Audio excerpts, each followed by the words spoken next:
Welcome back to cook with Priya. பூண்டு உரிக்கிறதுனாலே ரொம்ப டைம் எடுக்குங்க. பட் நீங்கள் இந்த வீடியோ பார்த்தீங்க அப்படின்னா ஒரே நிமிஷத்தில் எவ்வளோ பூண்டு வேணால் உங்களால் உரிக்க முடியும். ஃபஸ்ட்டு ஒரு பூண்டு எடுத்துட்டு அதோட சென்டரில் இந்த மாதிரி கட் பண்ணிக்கோங்க.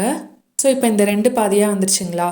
இப்போது அதில் இருக்க ஒவ்வொரு பூண்டையுமே நம்ம வந்து அப்படியே ரிமூவ் பண்ணிடலாம். ரொம்ப ஈஸியாக வந்துடும். இங்கே பாருங்கள், இந்த மாதிரி நீங்கள் ரொம்ப ஈஸியாகவே எடுத்துடலாம். எடுத்துட்டு அந்த டிப் இருக்குது பார்த்தீங்களா, அந்த எண்டை பிடிச்சி நம்ம எடுத்தாலே அந்த பூண்டு அப்படியே வந்துடுங்க. ரொம்ப ரொம்ப ஈஸி. இந்த ட்ரிக்கை நான் இப்போ ஒரு பல மாதமாக ஃபாலோ பண்ணிகிட்ருக்கேன். ஸோ கண்டிப்பாக இதை வந்து நீங்கள் ட்ரை பண்ணி பார்க்கணும்.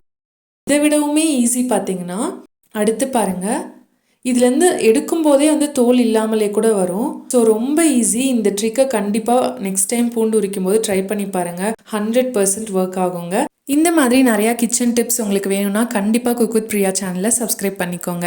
Eat healthy, stay happy.